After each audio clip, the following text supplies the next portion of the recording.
확인했죠? 자, 확률은 이제 크게 보자면 두 파트로 나눠져 있죠. 뭐죠? 세 파트라고 해야 되나? 앞에 이제 수학적 확률.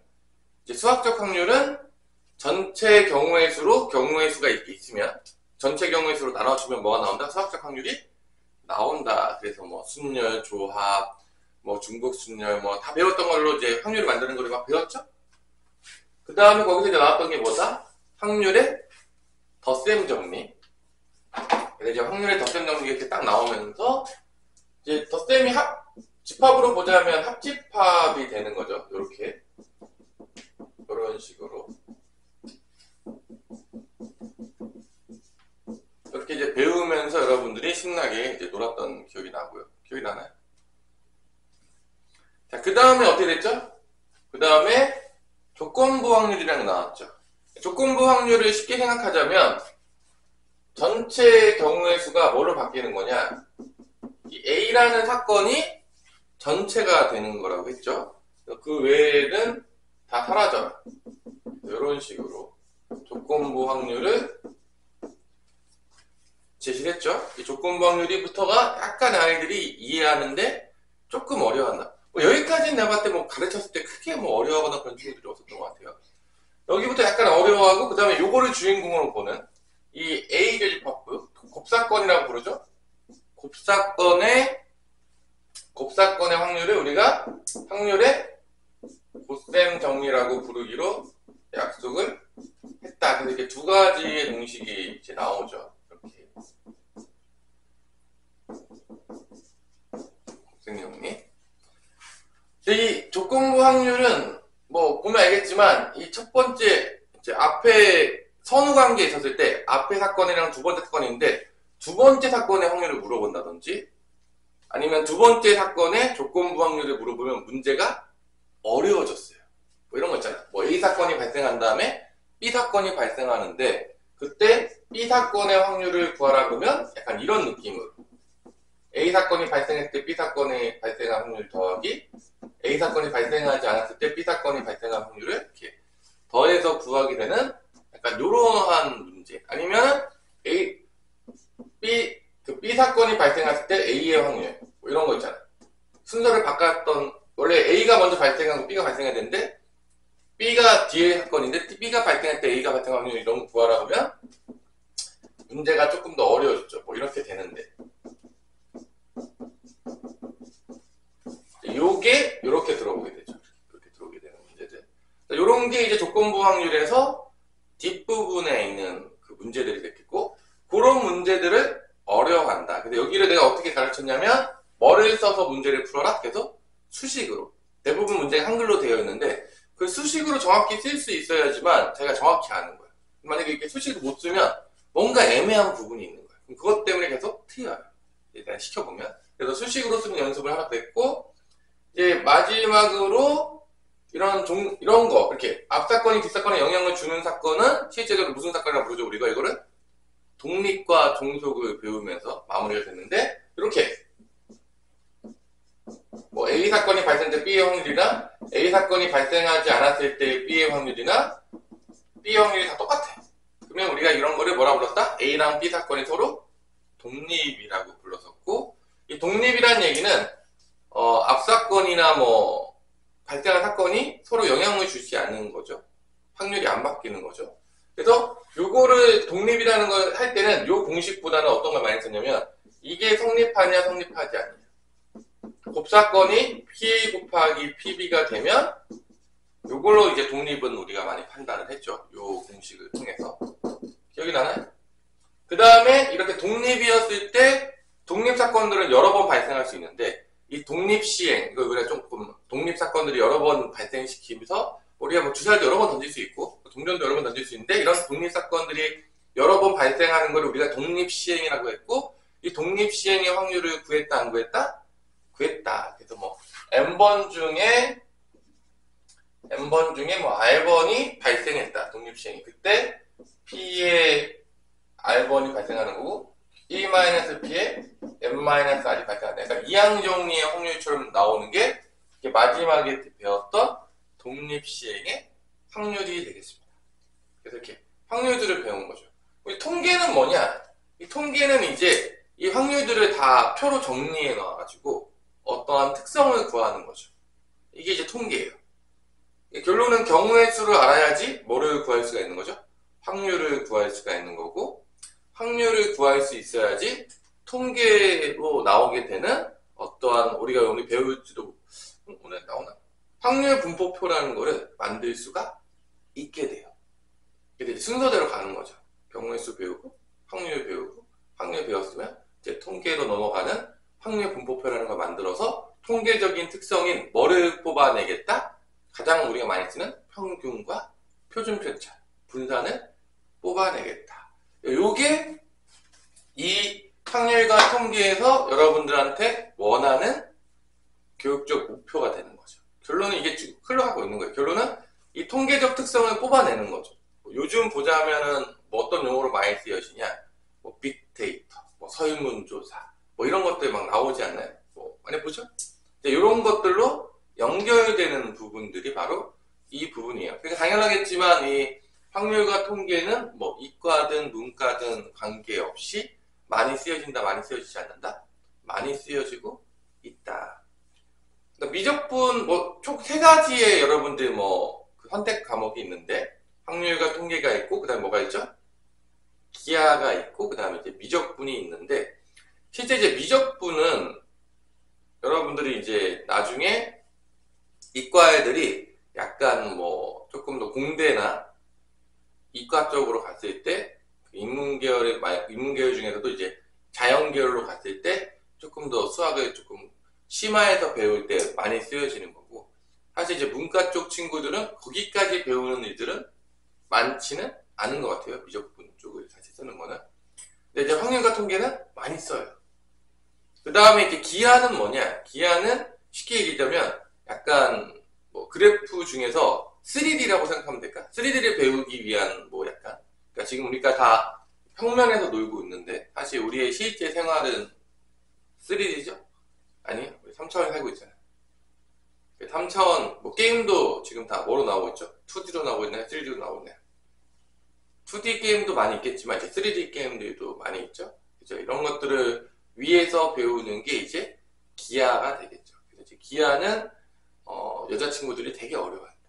3D로 넘어가기 시작하면 2D까지는 괜찮은데 3차원으로 가면 공간 지각 능력이 평균적으로 뭐 개별적으로 다 다를 수 있어요. 평균적으로 더 안 좋아요. 그래서 이제 기하가 제일 이제 선택을 많이 받지 않고 있죠. 3D인데 일단 뭐 그거는 그래서 치고, 그래서 요즘 2개가 선생님 때는 다 배웠어요. 3가지 선택이 없었어요.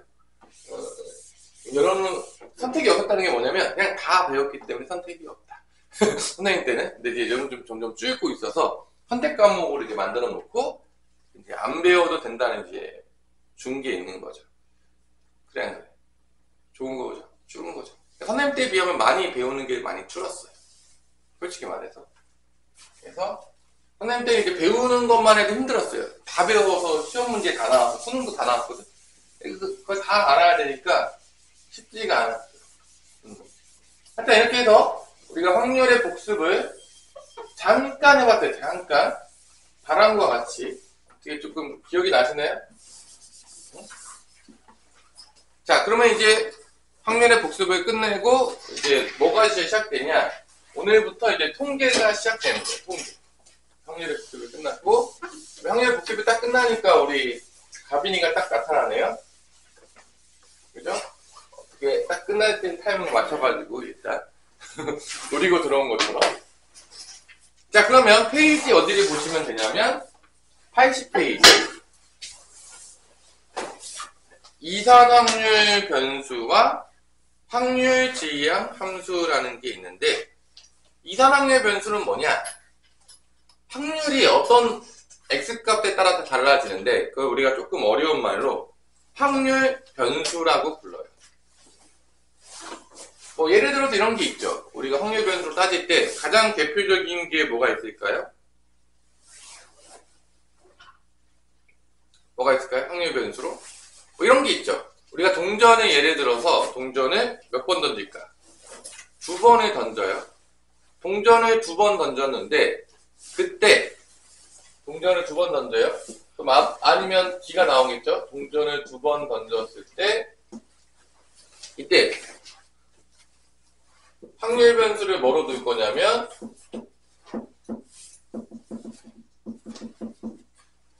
앞면이 나오는 동전의 개수 뭐 이렇게 할 수 있잖아요. 뭐라고 할 수 있다고요? 앞면이 나오는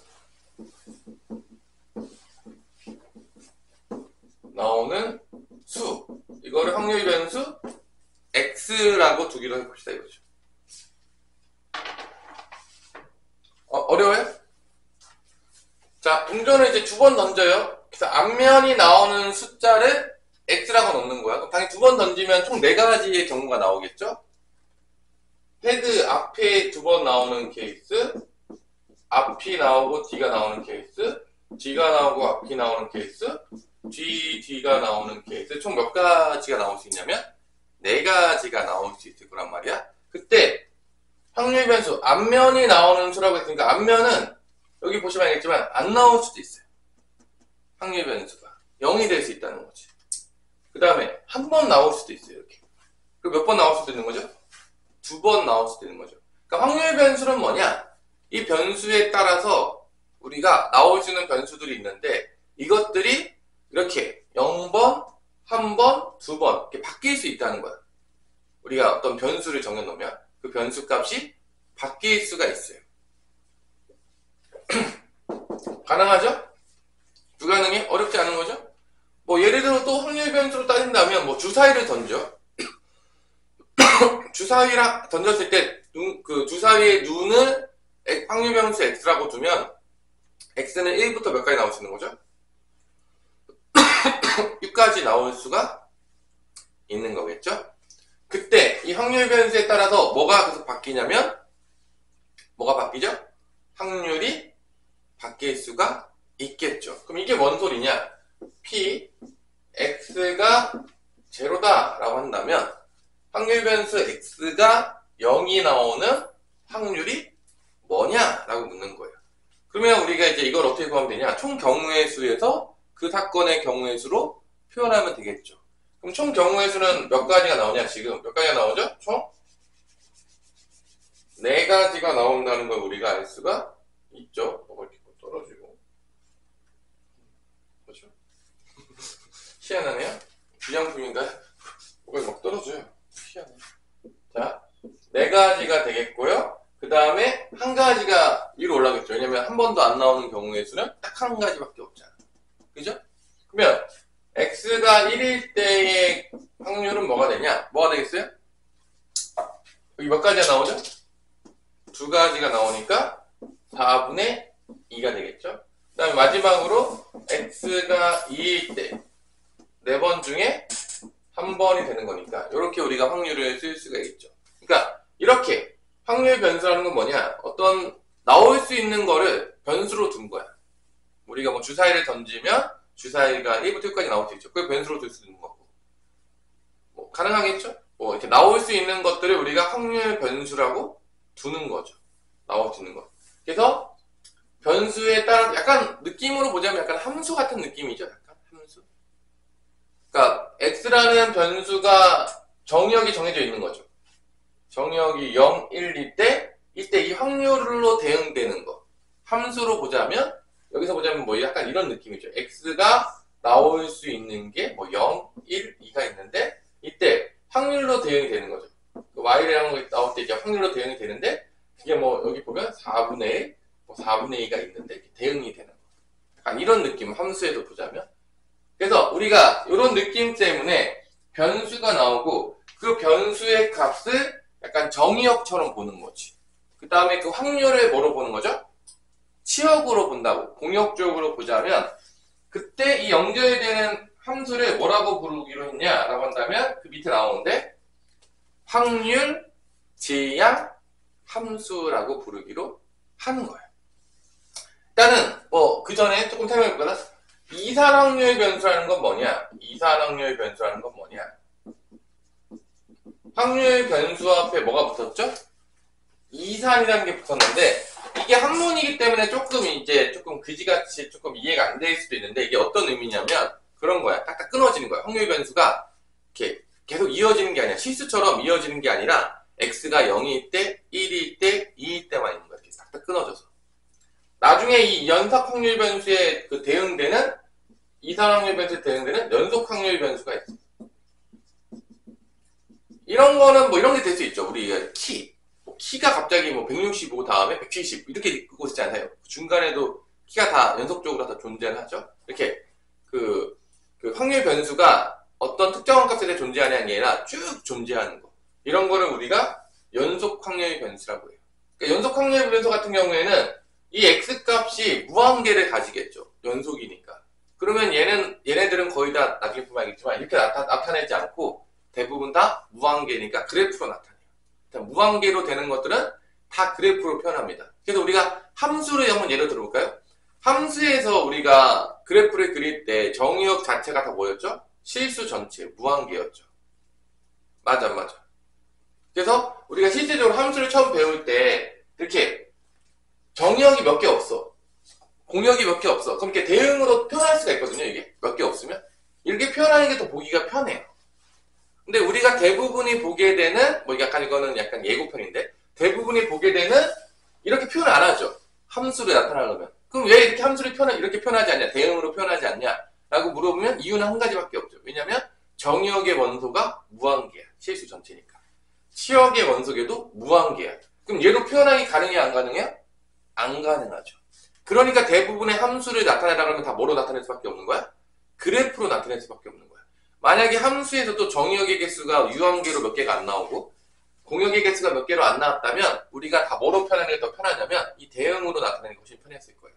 그러니까 대부분이 뭐 정의역의 원소 개수도 무한계고 치역의 원소 개수도 무한계니까 다 그래프로 표현할 수밖에 없었던 거죠. 어쩔 수 없이. 그냥 무한계를 이걸로 표현하기가 어려우니까. 그래프로 한눈에 보여줄 수는 있겠지만. 하여튼간에 그래서 이산확률 변수일 때는 뭐 이런 느낌인 거고 이런 함수의 연결을 표로 만들어서 보여줘요. 그 우리가 조금 뒤에 배우겠지만 확률 분포표라고 불러요. 그러니까 이산확률 변수는 결론 뭘 알면 다 아는 거다. 확률 분포표를 알면 되는 거야. 그러니까 우리가 뭘 알고 싶냐? 분포를 알고 싶을 거야. 전체 분포를. x가 가질 수 있는 값들이 딱 다 나와. 그리고 그거에 따라 확률이 딱 나와. 그래서 대충 딱 보면 이게 제일 많이 나오겠구나. 이런 분포를 알고 싶은 거지. 어떻게 분포가 되겠구나. 이걸 보고 싶어서 만드는 게 궁극적으로 만드는 게 뭐다? 확률 분포표가 되는 거고 여기서는 당연히 막 표로 할 수가 없죠. 왜냐면 그 x 변수가 무한계니까. 그래서 여기는 그래프로 확률 분포표 대신에 그래프로 나와요. 그걸 우리가 조금 어려운 말로 확률 밀도 함수라고 해요. 그래프로 나오는 거예요. 확률을 그래프로 보여주는 거예요. 왜냐면 무한계니까. 표로 보여줄 수가 없는 거죠. 자, 이렇게 두 가지로 나누어져서 우리가 분포를 보겠다라고 하는 게 우리 앞단원에서 가장 중요한 거예요.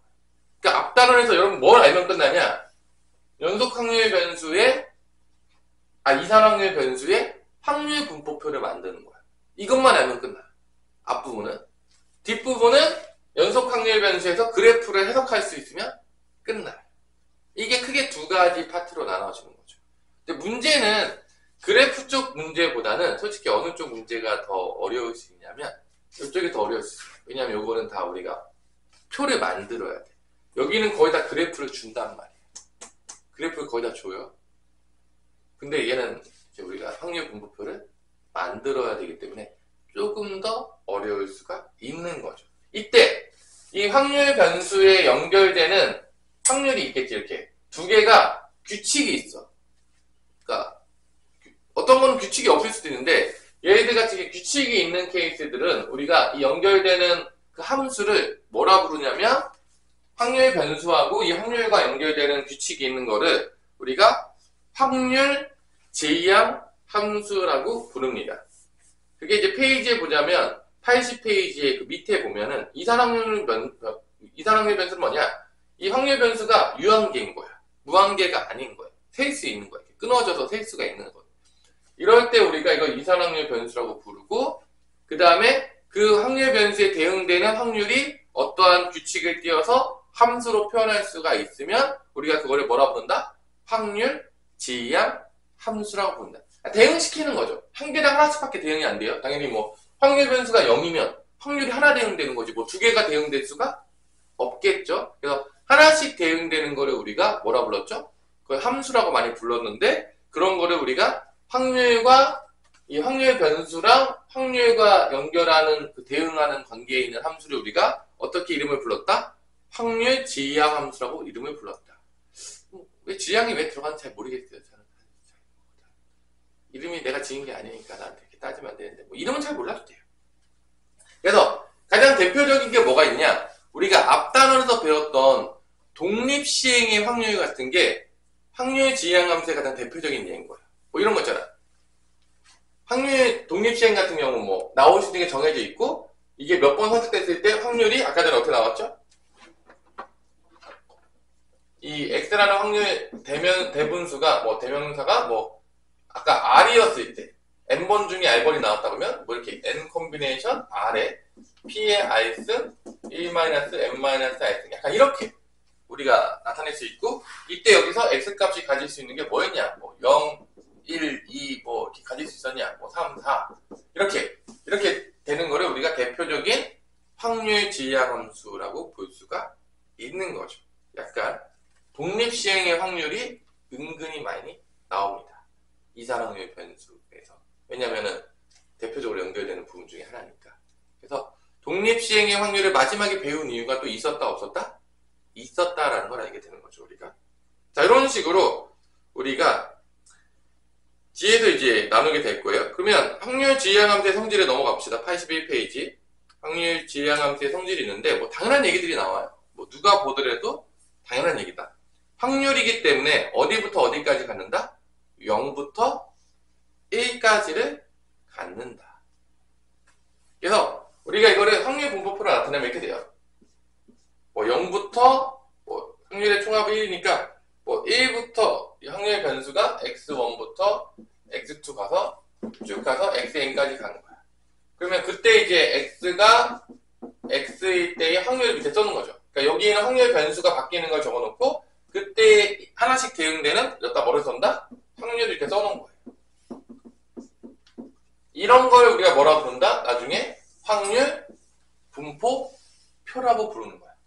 그러니까 여기 봐봐. 그러니까 확률 분포표를 알려면 확률을 몇 개를 구해야 되는 거야. 나올 수 있는 모든 확률을 다 구해야 돼요. 뭔 말인지 알죠? 그러니까 확률 변수가 바뀔 거 아니에요, 계속. 그러니까 여기서도 보면 알겠지만 확률 변수를 앞면에 나오는 수라고 해서 x라고 놨는데 그게 나올 수 있는 게 0번, 1번, 2번이죠. 다 구해야 돼. 다 써야 돼. 얘 가지고 만약에 우리가 확률 분포표를 만든다고 치면 앞에 같은 케이스는 약간 이런 느낌이 되는 거죠. 0, 1, 2가 가능했고 그때 확률은 뭐가 되냐라고 한다면 0번은 4분의 1, 3번 나오는 건 4분의 2, 2번 나오는 건 4분의 1이다. 요게 바로 확률 분포표가 되는 거예요. 그럼 당연하겠지만 이 모든 확률을 더하면 다 몇이 되겠죠? 무조건 몇이 되겠죠? 이건 당연하겠지만 당연히 걔 합계는 당연히 뭐가 된다? 1이 되겠죠. 당연하죠. 확률을 다 더하면 1이 되겠죠. 당연한 얘기겠죠. 요게 확률 변수의 성질이에요. 그게 이제 두 번째에 있는 거죠. 노란색 칸에 보시면 확률의 총합은 몇이다? 1이다. 당연한 얘기죠. 확률의 총합이 1이지. 뭐 넘어가면 어떡합니까? 뭐 말도 안 되는 거죠. 그죠?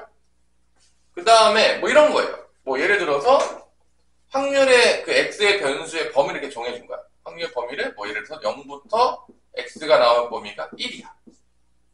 여기서 뭐가 되는 거야? 0도 들어가고 1도 들어가고 2는 들어가 안 들어가? 안 들어가겠죠? 그럼 px가 0일 때랑 px가 1일 때를 더하면 된다 안 된다? 이렇게 물어봤어. 그럼 x가 0일 때랑 px가 1일 때만 더해서 이 확률은 뭐가 되냐? 4분의 1 더하기 4분의 2가 되니까 4분의 3이 된다. 뭐 요런 얘기가 지금 거기 보면은 3번 얘기인 거예요. 3번 얘기. 뭐 너무 당연한 얘기죠. 사실은 뭐 보면 알겠지만 뭐 되게 어려운 얘기가 아니야. 뭐 딱 들어봐도 뭐 당연한 얘기하고 앉아있다. 그런 거예요. 결론은 누구 만드는 싸움이냐면 얘를 만드는 싸움인 거예요. 확률 분포표. 이산확률 변수는 확률 분포표를 만들 수 있으면 게임이 끝난 거야. 못 만들면 다시 한번. 될 때까지. 그게 우리의 이제 그 목표가 되는 거죠. 그럼 이런 느낌을 가지고 여러분들이 뭐 개념 체크에 1, 2, 3번이 있는데 한번 시도를 한번 해보세요. 풀리든 안 풀리든 내가 다시 풀어주긴 하겠지만 잠도 깰 겸 풀리잖아요. 뭐가 이렇게 떨어지고 막 희한해요. 손에 이상한 거 없고. 한번 잘하면 괜찮아요.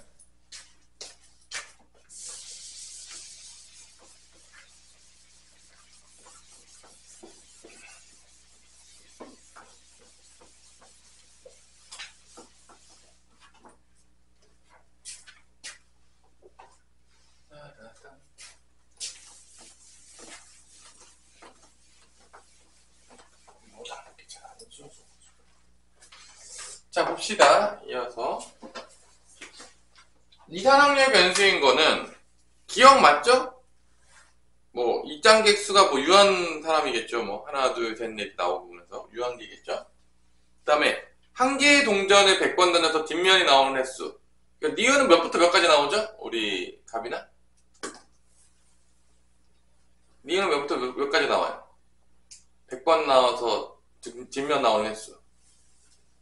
0부터 100까지 나오겠죠? 0도 나올 수 있어요? 정말로 재수가 없으면. 뒷면에 하나도 안 나올 수도 있어요. 그러니까 니은도 맞고.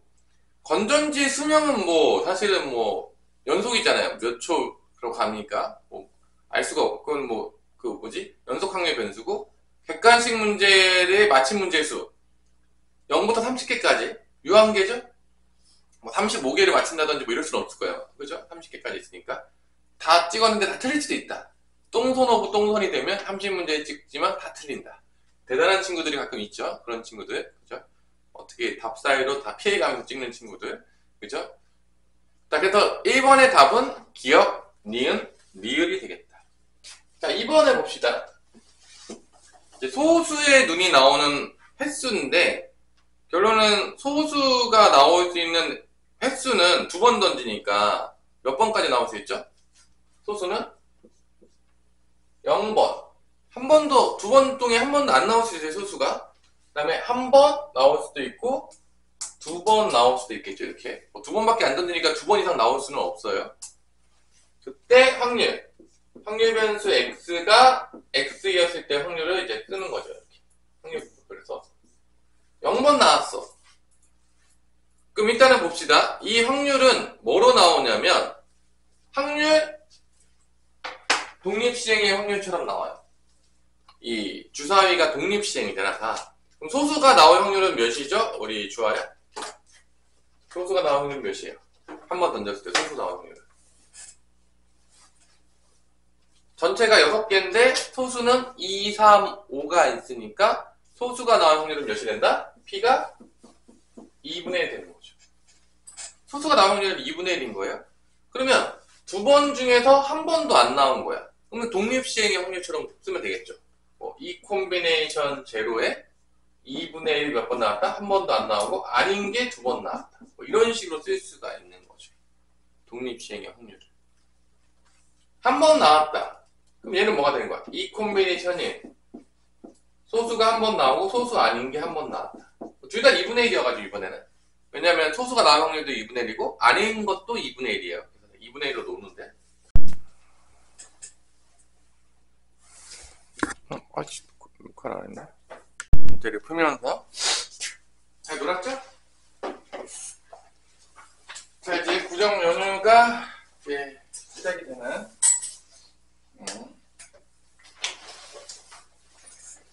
자, 확률 지향 함수 성질에 관련된 문제인데, 이 확률 지향 함수를 이렇게 준 거예요. 그래서 결론은 뭐 확률 지향 함수를 주든 뭐를 주든 여러분들이 어떻게 연습하시면 되냐면, 무조건 여기 문제는 확률 분포표를 만드는 게 생각한다고 하면 돼. 그냥 확률 분포표 무조건 만든다, 보자마자. 그러니까 그거 어차피 연습하는 거니까 모든 문제에 확률 분포표를 만들 수 있으면 다 만드세요. 어차피 우리가 뭐 이 문제를 하나 풀겠다는 게 중요한 게 아니라 확률 분포표를 만드는 연습을 하는 게 가장 중요하기 때문에 그거를 다 하시면 되겠다.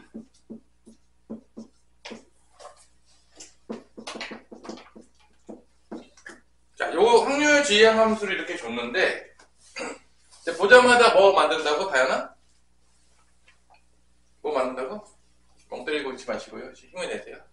확률 분포표를 만들어야 돼요. 그러니까 x가 있으면 확률 변수가 있으면 될 수 있는 게 마이너스 1, 0, 1, 2, 3이라고 했어요. 그러니까 마이너스 1, 0, 1, 2, 3이고 그때 확률을 이렇게 써놓은 거죠. 이때 확률 써놓은 거야. 그러니까 요거 다 연습이에요. 그러니까 x가 마이너스 1이야. 여기 마이너스 이렇게 들어가는 거야. 마이너스 때 마이너스 들어가니까 k 마이너스에 들어가면 플러스 5분의 1로 바뀌겠죠? 마이너스 때문에 0 들어가면 k가 되겠죠 이렇게 0 들어가면 x 0 들어가니까 이렇게 5분의 0이니까 0이니까 k만 나와요. 여기 1 들어가면 k 더하기 1 들어가면 20분의 1 2 들어가면 k 더하기 20분의 1 그러면 k 더하기 20분의 3 자 요렇게 확률 분포표를 만드셔야 됩니다. 무조건 이게 그냥 다 기본이에요. 이거 못 만들면 이제 못 푸는 거죠. 그래서 또 어떤 성질을 쓰냐? 밑에 여기 다 더하면 몇이다 이게? 1이라는 걸 통해서 k 값을 구할 수가 있다. 그러니까 모든 문제가 확률 분포표 만드는 싸움이에요. 결론은 k가 몇 개 있냐? 하나, 둘, 셋, 넷, 5개가 있어요. 5k가 되겠어요. 그러면 5분의 20분의 1, 20분의 4죠. 4, 1, 2, 3 4니까 1, 2, 3, 4네. 그럼 20분의 아마 10이 될 거라고 봐요. 선생님 봤을 때 1, 2, 3, 4니까 이게 1이에요. 그럼 이게 5k가 2분의 1이니까 k는 몇이 나오냐? 10분의 1이 나온다는 거를 알 수가 있는 거죠.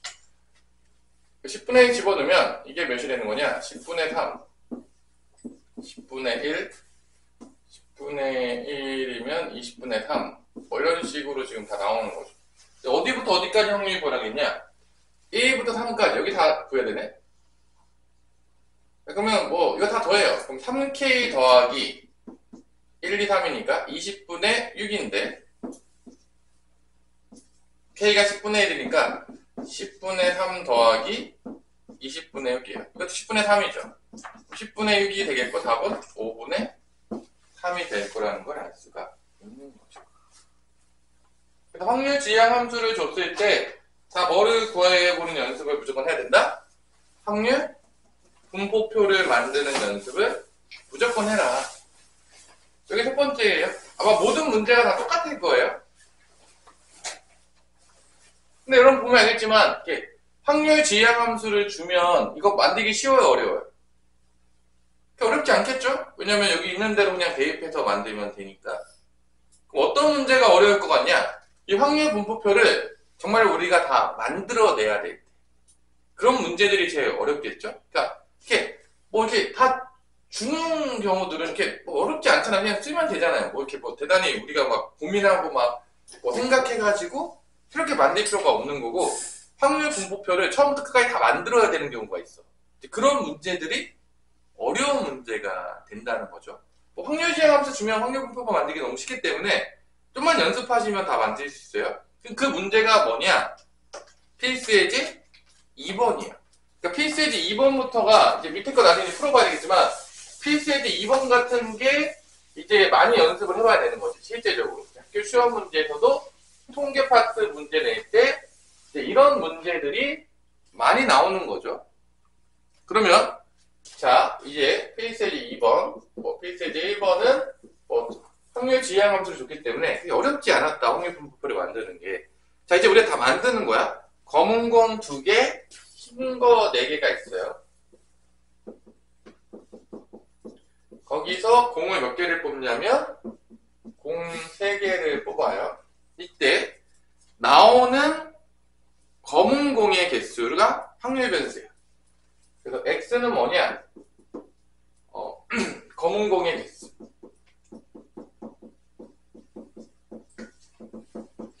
그러니까 검은 공의 개수는 안 나올 수도 있어. 왜냐면 흰 것만 다 뽑을 수도 있잖아. 그죠? 그리고 하나 뽑힐 수 있겠고 2개도 가능해요. 근데 3개는 뭐 불가능하겠죠? 왜냐면은 그 검은 공 자체가 2개까지밖에 없으니까. 확률 변수가 될 수 있는 거를 확률 변수는 0, 1, 2가 가능하다. 안 나올 수도 있고 하나 나올 수도 있고 2개 나올 수도 있어요. 이제 그거를 가지고 다 뭐를 만들어야 돼? 다시 확률 분포표를 우리가 만드는 거죠. 이렇게. 잘 보면 알겠지만 이런 건 쉬운 거야. 다 그냥 쓰면 되잖아요. 얘도 뭐 엄청 어렵다고 보기는 없겠지만, 그러면 검은 공의 개수가 0개라는 거는 흰 것만 몇 개 뽑혔다는 거야? 흰 것만 3개가 뽑혔다는 거죠. 그럼 전체 검열 수는 뭐가 되냐? 6개 중에 3개 뽑는 거니까 6 콤비네이션 3이 전체가 되는 거예요. 6개 중에 3개 뽑는 거예요. 그 중에서 흰 것만 다 뽑은 거야. 4개 중에 3개 뽑은 거죠. 4 콤비네이션 3이 되는 거야. 그러니까 검은 공이 없는 거야. 검은 공이 없는 거야. 그러면 여기는 어떻게 되겠냐? 여기는 검은 공이 하나 나온 거죠. 밑에는 6 콤비네이션 3이 맞아요. 그럼 어떻게 되는 거야? 하나 나온 거야. 2개 중에 하나는 검은 공, 4개 중에 하나 검은 공 뽑은 거예요. 이렇게. 맞죠? 이제 2개는 뭐냐? 6 콤비네이션 3이 분모에 있고 2개의 지량일 때가 있다. 그럴 때가 있죠. 그죠? 3개 뽑아야 되니까 하나 뽑고 2개 뽑아야 되겠죠? 여기는 이제 어떻게 되는 거야? 검은 공 2개 뽑고 2개 중에서 검은 공 2개 뽑고 4개 중에서 하나 흰 공 뽑아야 되는 거야. 이렇게 되는 거지. 이때 이거의 확률 지향함수를 구할 수 있냐 이거죠. 물어보냐. 확률 지향함수. 우리가 다 더하면 이제 합계는 1일 텐데 요거 확률 지향함수는 이게 2번 아마 이게 2번일 거예요. 1번을 오히려 더 어려워하더라고. 그럼 확률 지향함수는 뭐냐? px가 x일 때인데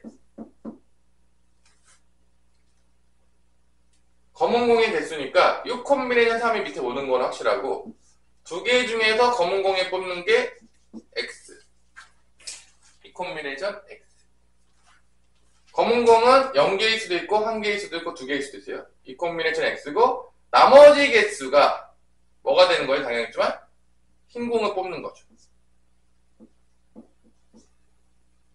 3-x 그리고 x는 뭐가 가능하다? 0, 1, 2 요게 뭐다? 확률 지향함수예요. 이거 나오게 되나? 이렇게.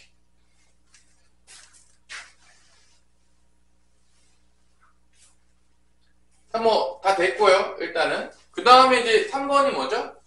검은 공이 1개 이하니까 요걸 어떻게 해라? 요거를 다 더해라. 0개 아니면 1개인 거지. 1개 이하. 그럼 요거 6,3 몇이 되죠? 20분의 이게 20분의 4 얘가 20분의 12니까 여기가 20분의 4 그래서 더하면 20분의 16이야. 이거 이제 우리가 검산할 때 이게 더해서 1이 안 되잖아? 다 틀린 거야. 뭔가 우리가 잘못 만든 거야. 검산할 때 이게 무조건 1이 나와야 돼요. 안 나오면은 내가 뭔가 확률을 잘못 구한 거예요. 그러니까 이제 보통 이렇게 검산해요. 1 딱 나오면 아 맞았다. 제대로 했다. 큰 문제 없다. 그래서 1 이하가 되는 거니까 20분의 4 더하기 20분의 10이니까 20분의 16이 되겠고 4로 약분되니까 5분의 4가 된다는 걸 알 수가 있습니다. 자 그러면 여러분들이 2-1번을 지금 한번 풀어보세요. 되게 슬프게 눈이 또 많이 오네요. 그죠? 눈이 오면은 여러분이 좋아할 나이인가요? 싫어할 나이인가요? 어떻게 됐어요? 눈이 오면 아직까지 괜찮아요? 근데 이제 눈이 오면 아 어떻게 또 차가 또 길이 또 미끄럽겠구나. 차가 또 골치가 아프겠구나. 이제 이런 생각이 드는 나이가 되면 이제 나이가 먹은 거고요. 눈이 오면 마냥 신나면 아직까지는 동심의 세계에 있는 친구들이 되는 거다. 아직까지는 동심의 세계. 우리 주아는 어떤 생각이 들었습니까? 할머니 댁에 갈 때 길이 막힐까봐 걱정이 됐습니까? 눈이 갑자기 또 많이 오네? 생각보다? 그치? 많이 오지? 눈이 갑자기 막 오고 있어요. 그쵸? 다현아? 여기 올 때까지만 해서도 아침에 오고 딱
일단 x는 0, 1, 2, 3이 되는 것 같죠? 그래서 확률 지향함수는 7명 중에 3명을 뽑는 거고. 모르겠네. 괜찮아요. 키면 되죠. 잠을 자지 말라는. 여학생 수가 하나도 안 뽑히면 남학생 수겠죠. 그래서 3명 중에서 X명 뽑고 4명 중에서 3-X명 이렇게 해서 X는 0, 1, 2, 3 이렇게 하면 이게 이제 확률 지향 함수가 되겠죠.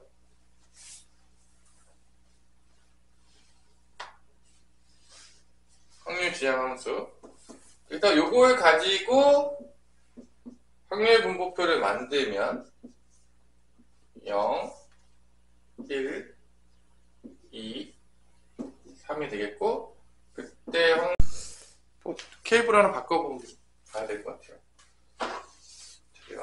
자, 그러면은 0일 때는 여기 0 들어가니까 7,3은 몇이죠?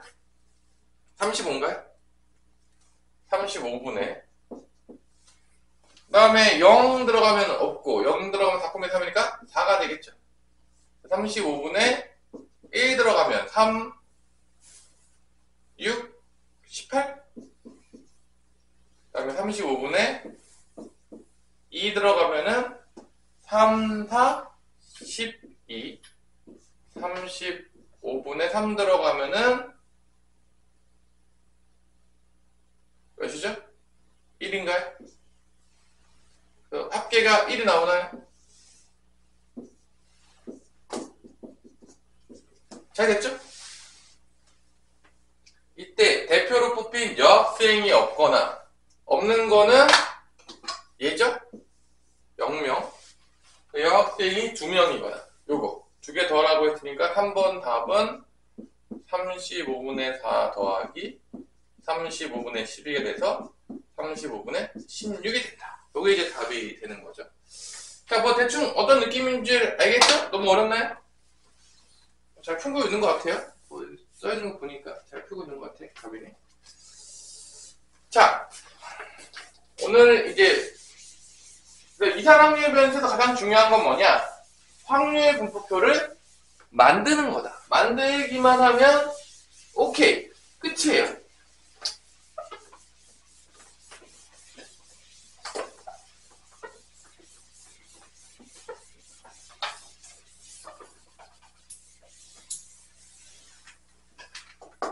그 다음에 이제 오늘 배우는 게 84페이지에 보면 기대값이라고 있는데 우리가 이 기대값을 생각보다 언제 많이 쓰냐면 여러분들의 성적을 낼 때 많이 써요. 그러니까 예를 들어서 뭐 수학이랑 예를 들어서 뭐 역사랑은 성적을 낼 때 같은 비율이 될 수가 없겠죠. 뭐를 가지고 여러분들 성적 낼 때 비중을 두냐? 일주일 동안 몇 번 배운 거냐? 그러니까 일주일 동안 뭐 수학 같은 건 4번씩 들잖아. 뭐 한 과목당. 확통은 보통 2번 들어가는데. 그래서 뭐 역사나 이런 거는 1번이나 2번밖에 안 들을 수도 있죠. 그러면 그 비중이 똑같을까 안 똑같을까? 똑같지가 않아요. 비중에 따라 달라진단 말이야. 4단위가 더 영향을 많이 끼치겠죠. 이런 거 할 때도 보면 알겠지만 그게 확률 같은 느낌인 거야. 실제적으로 보자면. 우리가 보자면 확률의 느낌이 그런 거죠. 그러니까 전체를 1로 봤을 때 얼마나 더 자주 나오냐.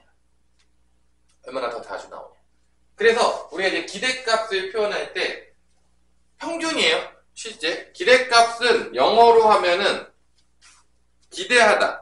expect의 단어를 써서 expected value라고 부르는데 그 expected value의 첫 번째가 대문자 2가 되겠죠? 그래서 2라고 많이 써요.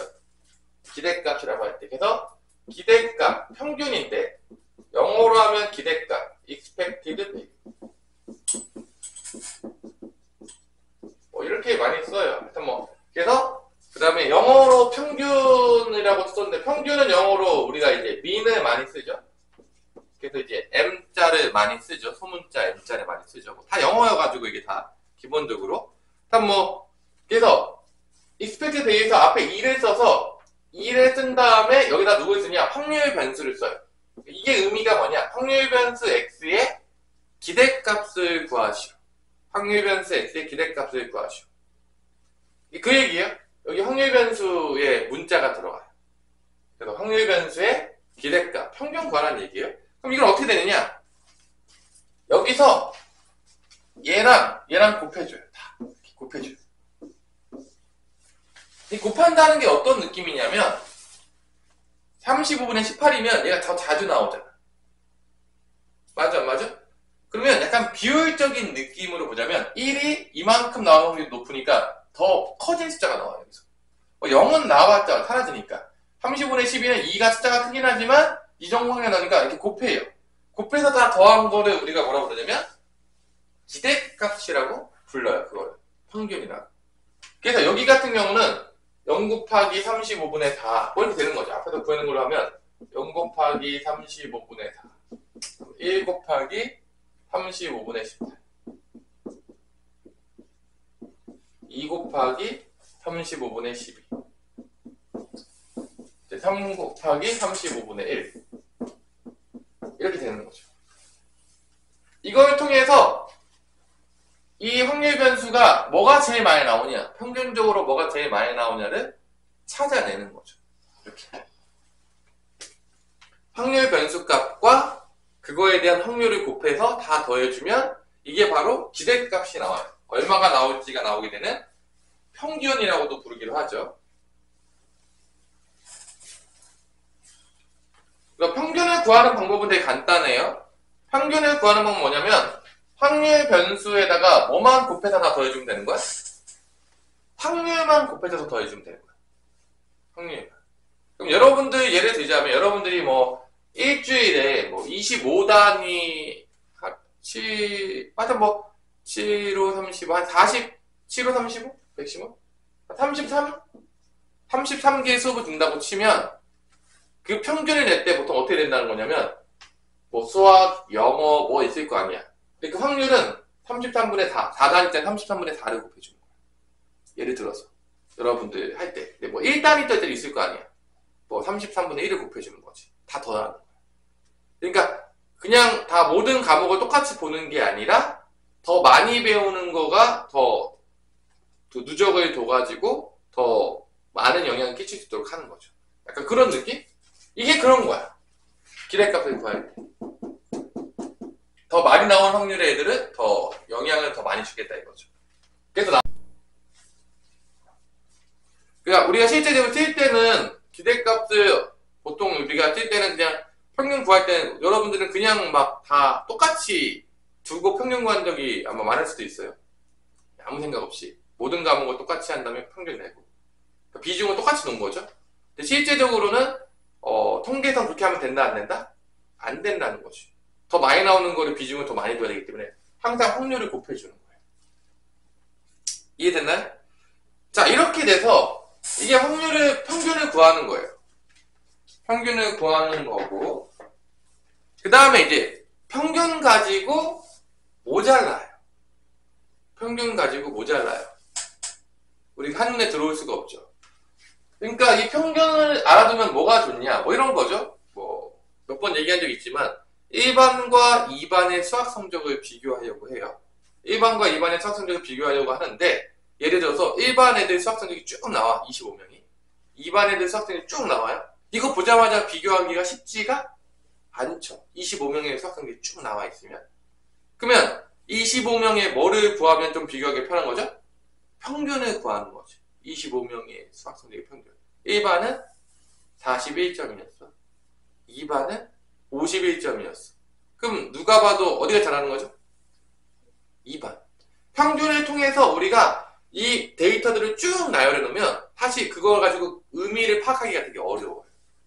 그러니까 우리 지금 인터넷 상에 엄청나게 많은 정보들이 돌아다니고 있긴 한데 그거를 그냥 쭉 나열한 걸 보면은 우리가 그거에서 유의미한 의견을 파악하기 어려우니까 이런 것들에 뭐를 구한다? 평균과 근데 평균으로만 부족한 게 있어요. 그 다음에 이제 평균에 부족한 거를 달성하기 위해서 분산이라는 거를 배워요. 그래서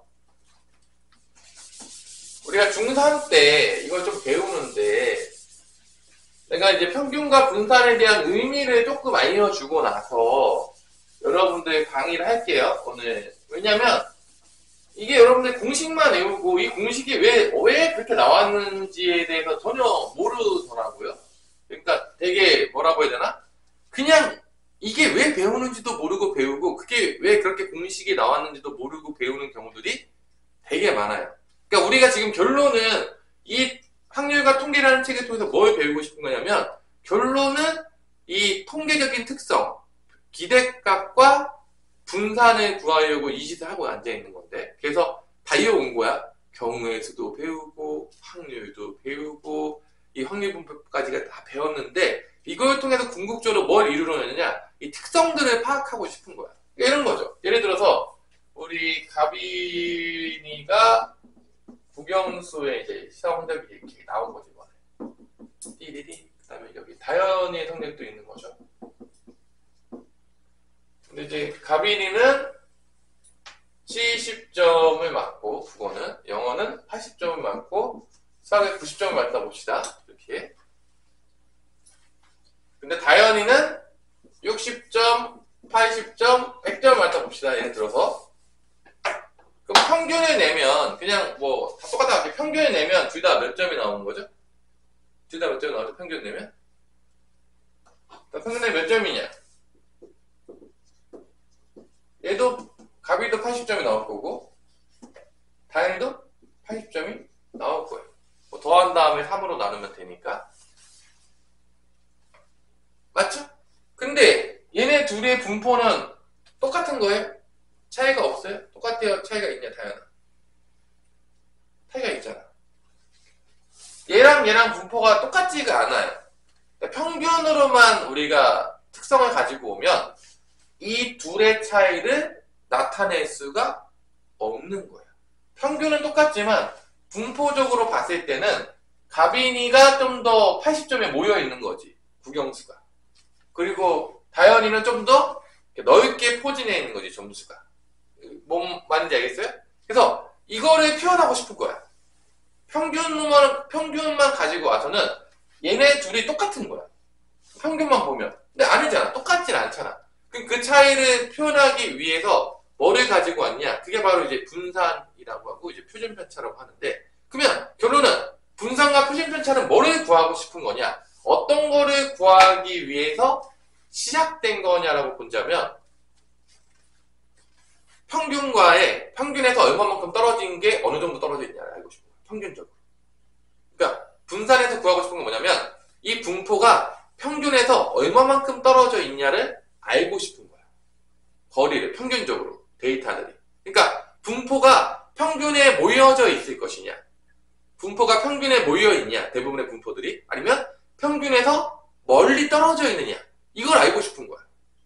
이 분산을 통해서. 왜냐면 평균이 똑같다고 할지라도 어떤 애들은 평균에 이렇게 모여 있을 수 있어. 얘는 이제 평균에 모여 있는 거야. 근데 얘는 평균에서 모여 있지가 않은 거야. 그 차이를 알고 싶은 거야. 그거를 수치화시키고 싶은 거야. 그래서 나온 게 분산과 표준편차예요. 그렇다면 이거를 하기 위해서 제일 먼저 뭘 했냐? 여러분들이 이제 그 편차라는 거를 먼저 정의를 해요. 자, 이건 이제 중학교 때 거부터 조금 갈게요. 왜냐면 이게 이해를 시키기 위해서 조금 여기를 이해를 하고 가야지. 결론은 우리가 이거 왜 배우는지를 알고 가야 되는 거야. 그럼 편차라는 건 뭐냐? 편차라는 건 뭐냐? 좀 내릴게요. 자여분들. 그럼 편차라는 건 뭐냐?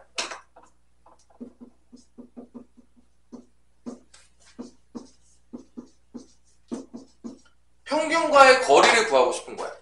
편차라는 건 뭐를 구하고 싶은 거야?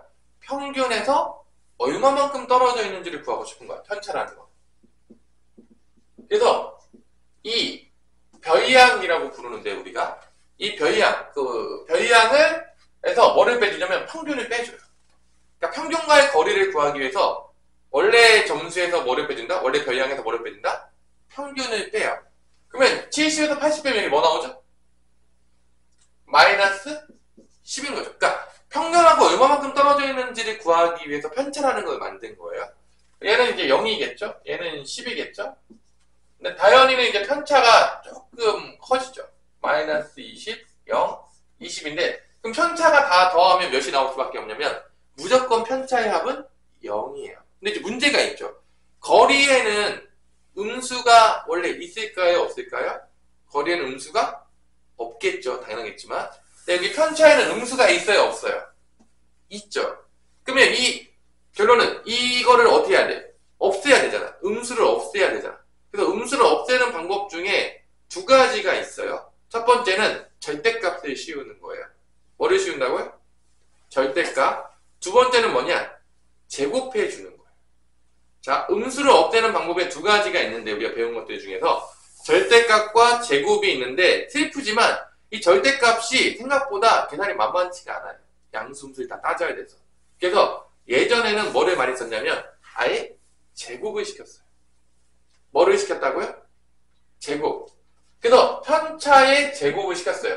그러니까 왜 제곱을 시켰냐? 음수를 없어지게 하려고. 평균과의 거리를 구하기 위해서. 그래서 편차의 제곱을 이렇게 시켜요. 그러면 이제 어떤 일이 발생하냐? 0이 되는 일은 없는 거야. 0이 되는 일은 없는 거야. 그 다음에 우리가 이 편차의 제곱에 뭐를 구하는 거냐면 평균을 구하는 거야. 뭐를 구한다? 평균.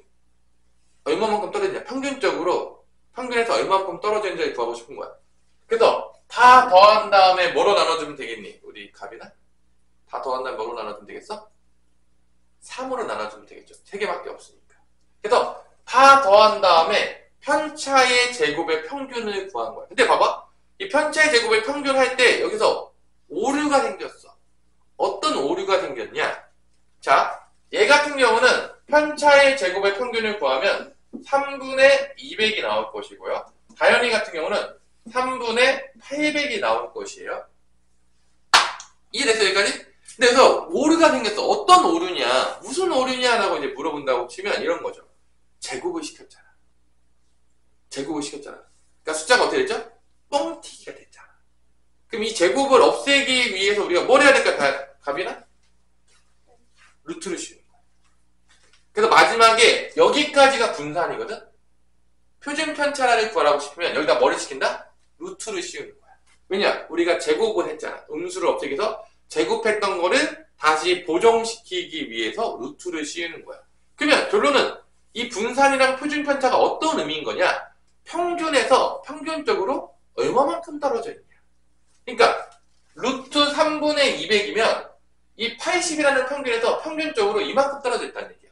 그러면 이 분산과 표준 편차가 크다는 얘기는 어떤 의미를 가지냐면 이 분산과 표준 편차가 커지면 평균에서 멀리 떨어져 있는 놈들이 많이 분포되어 있는 거야. 그러니까 지금 우리가 아까 전에 문제가 뭐였냐면 이 80과 80을 통해서 아까 전에 이 80과 평균 80을 통해서 이게 평균에서 떨어져 있는 거를 우리가 측정할 수가 없어요. 이 평균만 가지고는. 둘 다 똑같은 80인 거야. 근데 이 분산이라는 것과 표준 편차를 갖고 오면서 이 두 개만 알면 평균하고 표준 편차만 알면 대충 어디에 많이 모여져 있고 이게 평균에 많이 모여져 있겠다. 아니면 좀 넓게 분포되어 있겠다. 이거를 우리가 듣자마자 알 수가 있다 없다? 있다는 거지. 그러니까 이제 우리가 앞으로 평균값과 표준 편차 값을 알면 머릿속에서 대충적으로 이렇게 분포되어 있겠구나 라는 거를 유추할 수가 있다는 거지. 이 두 개만 알아도. 뭔 말인지 알아듣겠나요? 그래서 결론은 이 통계적 특성인 뭐를 구하는 게 핵심이냐면 우리가 이 평균과 표준 편차를 구하는 게 핵심이에요. 결론은. 왜냐? 이 두 개만 알아도 대충 어떻게 분포가 될 것인지가 그려진다는 거지. 여러분들이 아마 이런 거를 여러분들이 시험을 보잖아. 그 모의고사를 보면은 그 실시간에 보면은 그게 두 개가 나와요. 뭐가 나오냐면 평균과 표준 편차가 나와요. 뭐가 나온다고요? 그 실시간 여러분들 그 모의고사 그 입력하는 걸 보면 평균과 표준 편차가 나오는데 이제 그거를 딱 보면 어떻게 분포가 돼 있구나. 애들이 시험을 어떻게 받겠구나를 이제 우리가 유추할 수가 있다는 거지. 평균이 올라가. 애들이 시험을 잘 봤다. 표준 편차가 커져. 그럼 이게 엄청나게 이렇게 넓게 분포된 거야. 표준 편차가 작아. 이게 평균의 점수가 모여 있는 거야. 이제 이런 거를 우리가 이제 알 수가 있다는 거죠. 결론 이거 구하려고 이짓한 거예요. 지금까지 우리가 비더블, 뭐 경우의 수, 확률, 그다음에 확률 분포표, 그다음에 이 통계적 특성까지 구함을 통해서 결론은 평균과 표준 편차를 통해서 어떻게 우리가 분포가 되는지를 생각할 수 있겠다. 생각하게 만들어냈다. 그거를 구하려고 지금까지 다 이어왔다. 대충 어떤 느낌인지 알겠나요? 왜 평균을 배우고 왜 분산과 표준 편차를 배우는지, 왜 평균으로 충분하지 않은지에 대해서 설명을 해준 거죠. 그래서 이 분산을 영어로 하자면 이제 variance라고 해가지고 variance라고 해서 V를 써요. 분산.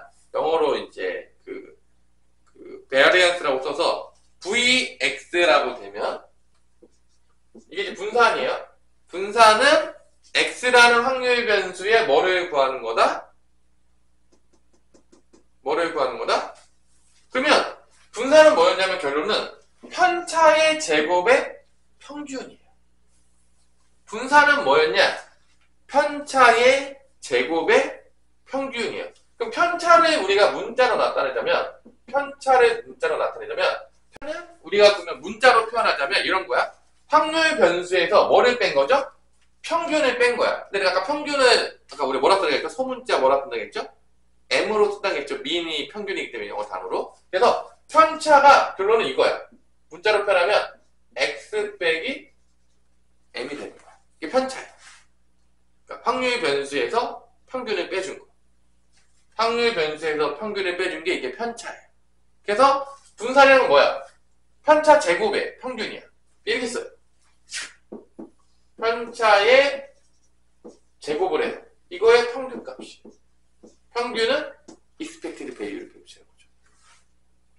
근데 여기서 우리가 이거는 다 똑같으니까 3분의 1이 됐겠지만 이 편차 제곱에다가 확률을 다 곱해요. 그러니까 평균을 구하는 건 되게 쉬워. 저 변수에다가 뭐만 곱해서 다 더해주면 되는 거야? 확률만 곱해서 다 더해주면 되는 거야. 그러니까 x에 대한 평균인 거고 얘는 뭐죠? 편차 제곱의 평균이야. 이게 편차의 제곱이잖아. 그래서 우리가 분산을 뭐라 부른다? 편차의 제곱의 평균이라고 불러요. 분산을 뭐라 부른다? 편차의 제곱의 평균.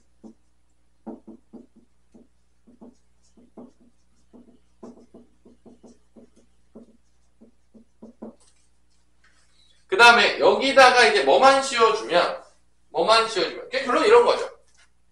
X1이라는 데서 평균 빼주고 제곱한 다음에 뭐 곱해주는 거야? P1. 확률 곱해주는 거야. 편차의 제곱보다 확률 곱해줘. 두 번째 거 똑같이. X2라는 확률 변수에서 평균 빼주고 제곱한 다음에 P2.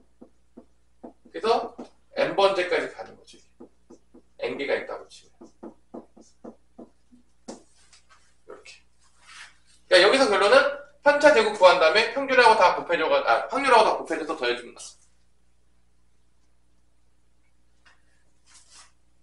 그 다음에 표준 편차를 이렇게 쓰거든요. 표준 편차. 시그마라고 해요. 시그마가 처음 나오는 게 맞나요? 아닌가요? 수원에서 사실 시그마가 나와요. 뒷부분에 보면은 수열에서 나옵니다. 아직 안 배웠을 텐데 뭐 고3들은 배웠겠지만 이 시그마가 나오는데 이 시그마가 영어로 하자면 S를 얘기해요. 그래서 우리가 표준 편차를 스탠다드 디비에이션이라고 부르는데 일단 뭐 스탠다드 디비에이션의 약자인 이게 S를 뜻하는 그리스어예요. 뭐 그리스어가 종종 나와요. 짜증나게. 처음 나오는 게 아니죠. 그 알파, 베타, 감마가 나왔을 때 그것도 오메가 뭐 이런 것도 이제 고1 때 근에 나타낼 때 이제 그리스어가 좀 나왔고요. 그 다음에 여기서 나오고요. 뭐 미적분할 때도 보면 인테그랄 할 때 그런 것도 다 약간 그리스어를 은근히 많이 써요. 영어만 써도 짜증나는데 그리스어까지 나와서 힘들어졌죠. 일단 이게 이제 시그마라는 문자고요. S를 얘기해요. 그리스 문자로. 그래서 이게 표준 편차. 그럼 루트만 씌워주면 돼요. 여기다가 분산에다가 루트만 씌워주면 표준 편차가 된다는 걸 알 수가 있는 거죠. 조금 이제 졸리죠. 여기 부분이. 시그마 부분이. 그래서 이렇게 이렇게 이제 표현이 된다라는 거를 알 수가 있겠습니다. 그럼 일단은 그러면 몇 개만 해보고 몇 개만 구해보고 좀 졸리니까 거의 졸려.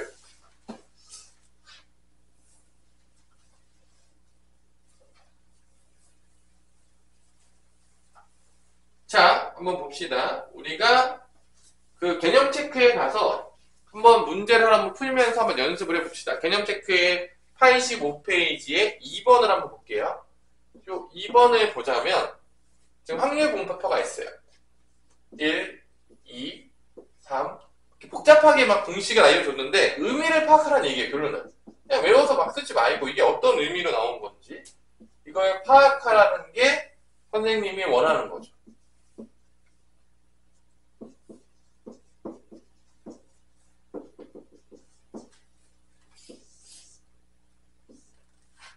자, 평균을 구하라고 하면 1번이 2의 x예요.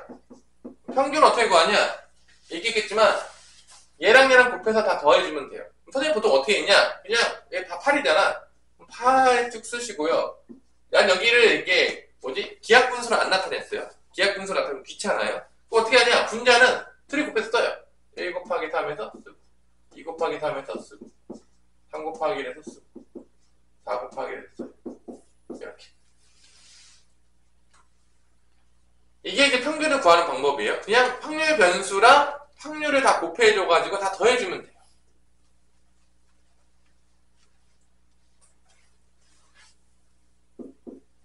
자, 그래서 이걸 다 더하면 8분의 3, 3, 4니까 8분의 16이 나와서 평균이 뭐라는 걸 알 수 있냐면 2라는 걸 알 수 있는 거야. 그러니까 2가 제일 많이 나온다는 거야. 일반적으로. 이러한 확률 변수를 분포표를 가졌을 때 제일 많이 나올 수 있는 확률이 가장 높은 게 바로 2가 나온다는 거지. 확률 변수가. 던지기만 하면. 뭔가를 던졌다고 치면. 그러면 여기서 분산을 구한다고 치면 뭐를 찾아야 되냐? 결론적으로 보자면 분산을 구한다는 거는 x 빼기 m의 뭐를 구하는 거야? 편차의 제곱을 찾아야 되는 거야. 뭐를 찾아야 된다고? 편차의 제곱. 그래서 여기 위에다가 x 빼기 m의 제곱값을 써요. 써놔요? 자, 그러면 봐봐. 편차가 지금 m 값이 뭐가 나왔냐면 n 값이 지금 2가 나온 거예요. 뭐가 나왔다고요? 2가 나온 거예요. 그러면 1에서 2를 뺀 다음에 제곱해요. 그럼 뭐가 나오죠? 얘는 뭐가 되는 거죠? 첫 번째 거. 1에서 2를 빼면 마이너스 1이죠. 제곱하면 1인 거예요. 다시 만들어내요. 확률 변수.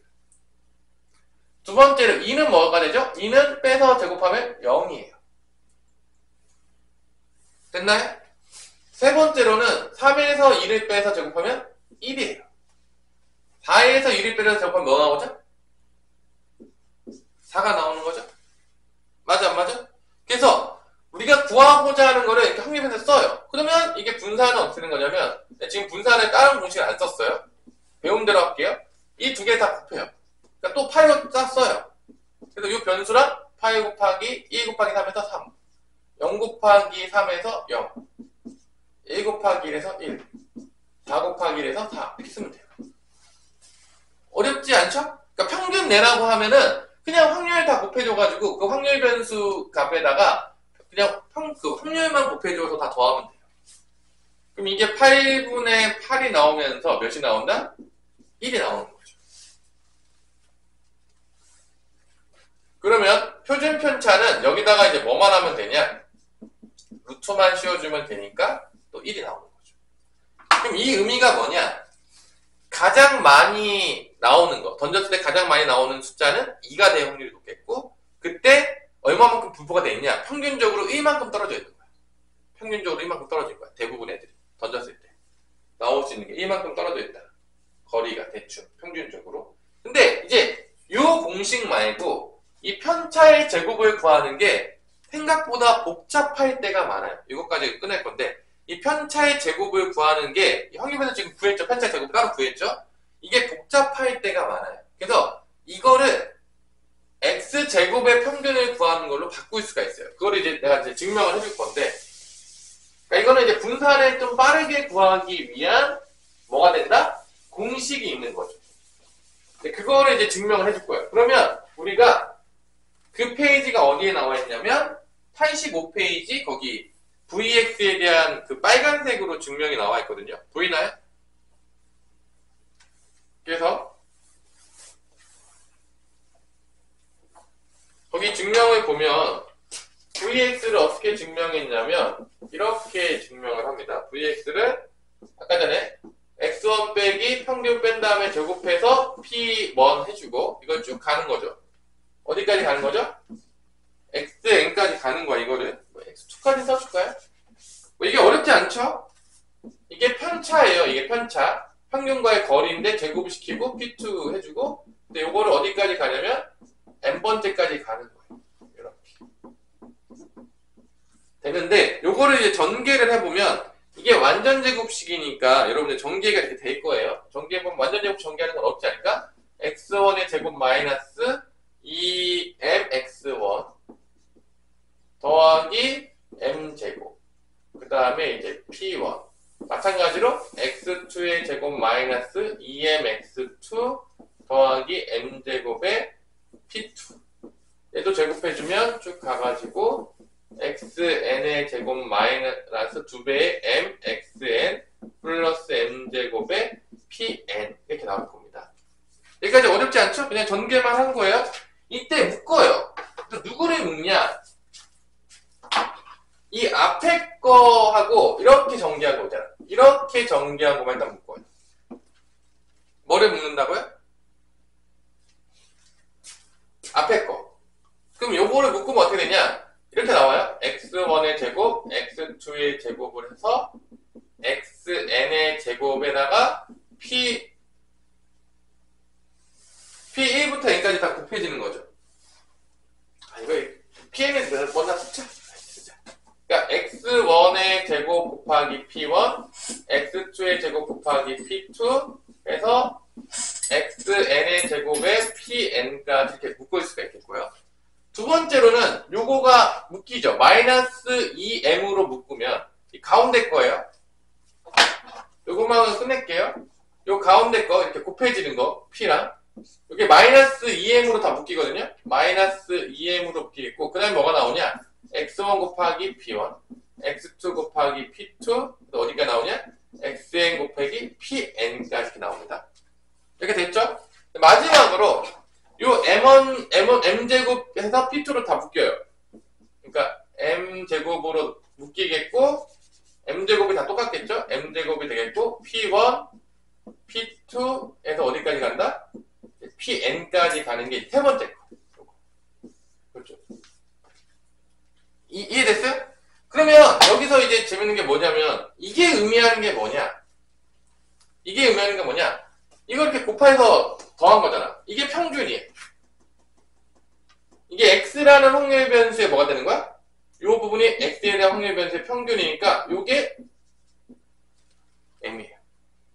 그 다음에 이건 뭐냐? 확률을 다 더한 거예요. 확률을 다 더하면 몇이죠? 당연하겠지만 이게 몇이죠? 1인 거야. 확률을 다 더하면 1인 거야.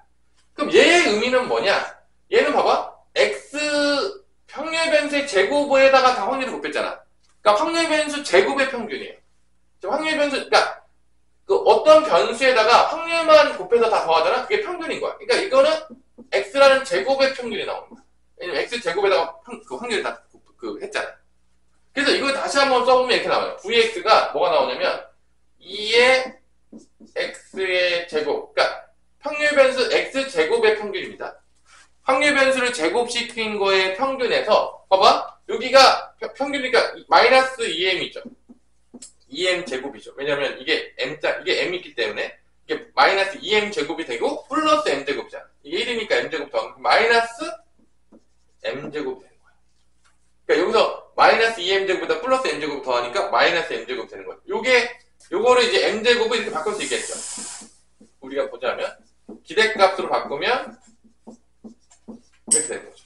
그래서 우리가 이렇게도 나타낼 수 있어. 분산을 어떻게 나타내냐? x제곱의 평균을 구한 다음에 평균의 제곱을 빼줘요. 자, 그럼 이건 이제 언제 쓰냐? 이걸 언제 쓰냐? 우리가 실제적으로 이렇게 그 뭐지? 편차 제곱을 구했는데 이게 복잡할 때가 있어요. 편차 제곱을 구했더니 이 확률 변수가 되게 복잡하게 나올 때가 있어요. 그런 경우들이 은근히 문제 풀다 보면 꽤 많아요. 그럴 때는 우리가 뭐를 구하냐면 x제곱의 평균을 구해요. 어차피 평균은 구해놨을 거 아니에요. 자, 평균은 벌써 구해놨어요. 무조건 보자마자 평균은 구하게 돼요. 평균은 구하게 돼요. 그래서 여기서 내가 누구의 평균을 구하면 되냐면 분산을 구할 때 x제곱의 평균을 구해요. 그러니까 여기서 m은 2가 나왔죠. 요걸 지워버리고 누구의 확률 변수의 평균을 구하냐면 이렇게 구할 수 있다는 거죠. 얘를 제곱한 거. 이렇게 써요. x제곱. 그러면 얘 제곱해주면 되니까 1, 4, 9, 16이 됩니다. 확률 변수를 써요. 그 다음에 평균을 구해요. 그게 뭐냐? x제곱의 평균이에요. 그럼 뭐 하면 되냐? 다 곱하면 돼요. 그럼 또 8분의 1 곱하기 3에서 3, 4 곱하기 3에서 12, 9 곱하기 1에서 9, 16 곱하기 1에서 16이 나오는 거죠. 그래서 8분의 12, 12, 24니까 다 10이 나오면서 5가 나오는 거예요. 그러면 분사는 얘 x제곱의 평균에서 평균의 제곱을 빼요. 그러니까 5에서 아까 평균이 2였죠. 2의 제곱을 빼는 거죠. 1이 나올 수도 똑같이 나온다는 거예요. 그래서 이 편차의 제곱의 평균을 구하는 게 편차 제곱이 복잡해. 그러면 무조건 어떤 공식을 쓰는 거야? 분산 구할 때? 이 공식을 쓸 수 있는 거야. x제곱의 평균을 구하는 거야. 그래서 평균의 제곱을 빼주는 거죠. 선생님 그럼 어떨 때 쓰면 좋아요? 아니 뭐 편차 제곱으로 구하는 게 보통 얘를 많이 써요 우리가. 왜냐면 얘가 더 계산이 간단할 확률이 높아요. 일반적으로. 그래서 이렇게 해서 구할 수가 있다. 자 여기까지 해서 일단은 가장 중요한 걸 했고 다음 시간에 이 이산확률 쪽에 쭉 해서 아마 끝날 거예요. 자 오늘 수고하셨고요. 연휴 잘 보내시기 바랍니다.